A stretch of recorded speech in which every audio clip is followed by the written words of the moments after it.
Brosis, salam sejahtera buat semua. Kalau kita bicara tentang bencana alam terbesar di sejarah Indonesia, pastinya letusan Krakatau tanggal 27 Agustus tahun 1883 bakal selalu jadi pembicaraan. Ledakannya begitu dahsyat sampai suaranya terdengar sejauh ribuan kilometer, bahkan sampai Australia dan Pulau Rodrigues yang dekat Afrika. Jadi salah satu suara terkeras yang pernah tercatat di dunia.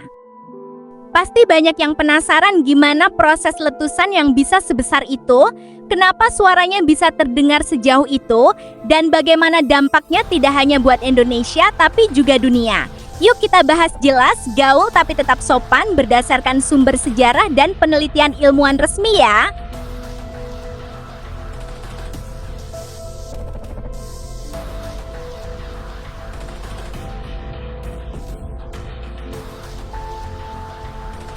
Sebelum kita masuk ke detail letusan, mari kita kenalan dulu sama Krakatau ya.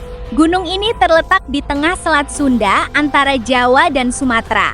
Pada abad ke-19, Krakatau adalah gunung berapi aktif yang punya bentuk sangat cantik seperti gunung kerucut yang menjulang tinggi di tengah laut. Para ilmuwan kala itu sudah mencatat bahwa Krakatau sering mengeluarkan asap dan gemuruh kecil. Tapi tidak ada yang menyangka kalau ia akan meletus dengan kekuatan yang luar biasa. Sejak beberapa bulan sebelum letusan besar, aktivitas vulkaniknya mulai meningkat, ada gempa bumi kecil yang sering terjadi, dan asap yang keluar dari kawahnya semakin banyak dan tebal. Letusan besar terjadi pada hari Kamis 27 Agustus tahun 1883, tepatnya mulai jam 10:02 pagi, dan berlanjut dengan beberapa tahap ledakan dahsyat. Ledakannya begitu dahsyat sampai suaranya terdengar sejauh ribuan kilometer, bahkan sampai Australia dan Pulau Rodrigues yang dekat Afrika. Ledakan pertama, pukul 10:02 pagi, ledakan pertama yang sangat kuat mengguncang seluruh pulau. Abu vulkanik dan batu besar terlempar setinggi puluhan kilometer ke langit, dan suara ledakan langsung terdengar di daerah sekitarnya. Ledakan kedua, pukul 11:02 pagi, ledakan kedua yang lebih dahsyat terjadi sampai bagian tengah gunung hancur dan kolaps ke dalam laut. Ini yang menyebabkan suara ledakan yang super kuat yang terdengar sejauh ribuan kilometer. Ledakan selanjutnya, hingga sore hari masih ada ledakan-ledakan kecil yang terjadi, tapi kekuatannya tidak sebesar dua ledakan pertama.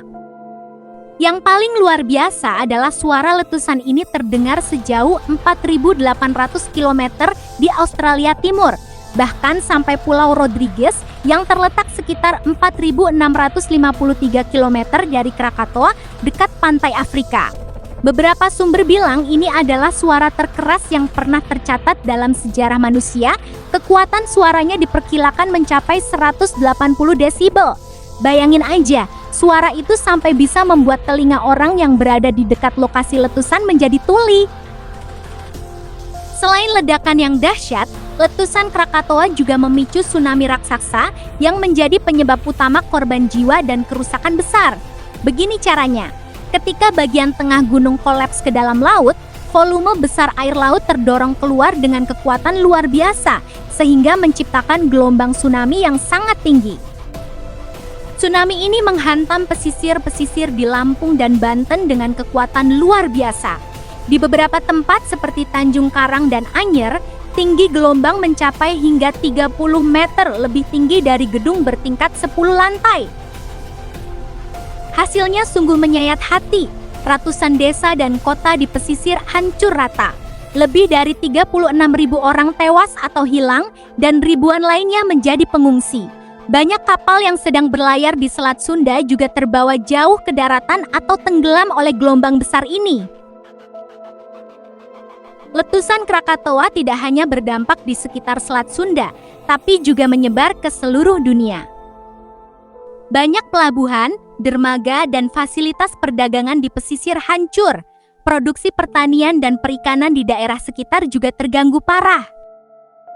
Pulau Krakatau yang tadinya berdiri kokoh menjadi hancur, hanya sebagian kecil pulau yang masih tersisa, dan muncul kawah besar di tengah laut yang disebut kaldera Krakatau. Karena banyak korban dan kerusakan infrastruktur, muncul wabah penyakit seperti kolera yang membuat situasi semakin parah. Abu vulkanik dari letusan menyebar ke seluruh dunia dan membentuk lapisan tebal di atmosfer.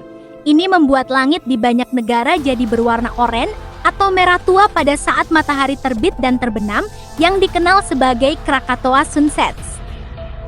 Lapisan abu di atmosfer membuat sebagian sinar matahari tidak bisa sampai ke bumi, sehingga menyebabkan suhu global menurun sekitar 0,5 hingga 1 derajat Celcius selama beberapa tahun setelah letusan. Beberapa negara juga mengalami perubahan pola cuaca, seperti hujan yang lebih banyak atau musim kemarau yang lebih panjang. Letusan Krakatoa menjadi titik balik besar dalam dunia ilmu vulkanologi. Sebelumnya, ilmuwan tidak terlalu memahami bagaimana gunung berapi bisa meletus dengan kekuatan sebesar itu. Setelah bencana ini, gunung berapi. Banyak ilmuwan dari seluruh dunia datang ke Indonesia untuk mempelajari Krakatoa dan dampak letusannya. Ini membuat ilmu vulkanologi berkembang pesat dan kita bisa lebih memahami cara kerja gunung berapi. Pengalaman dari Krakatoa membuat banyak negara mulai membangun sistem pemantauan dan peringatan dini untuk bencana vulkanik dan tsunami. Di Indonesia sendiri, sistem ini terus dikembangkan hingga sekarang.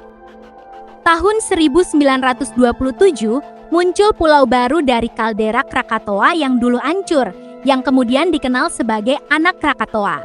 Gunung ini terus tumbuh dan aktif hingga sekarang, jadi objek penelitian penting bagi ilmuwan. Letusan Krakatoa memberikan pelajaran berharga bagi seluruh dunia tentang kekuatan alam dan pentingnya kita siap menghadapi bencana. Bencana ini mengingatkan kita bahwa alam punya kekuatan yang luar biasa dan kita perlu selalu menghormati lingkungan sekitar. Dengan mempelajari aktivitas gunung berapi dan bencana alam lainnya, kita bisa membuat perencanaan yang lebih baik untuk mengurangi resiko korban jiwa dan kerusakan. Bencana alam tidak mengenal batas negara, jadi kerjasama antara negara-negara sangat penting untuk berbagi pengetahuan dan bantuan saat terjadi bencana. Meskipun letusan Krakatoa adalah bencana alam alami, pengalaman ini juga mengingatkan kita tentang pentingnya menjaga kelestarian alam agar tidak terjadi perubahan iklim atau kerusakan lingkungan yang bisa memicu bencana lebih parah. Jadi kesimpulan ya, letusan Krakatoa 1883 adalah salah satu bencana alam terbesar dalam sejarah yang mengubah banyak hal, mulai dari geografi daerah hingga pemahaman manusia tentang kekuatan alam. Meskipun menimbulkan penderitaan besar, bencana ini juga membuat kita lebih bijak dalam menghadapi tantangan alam dan menjaga lingkungan.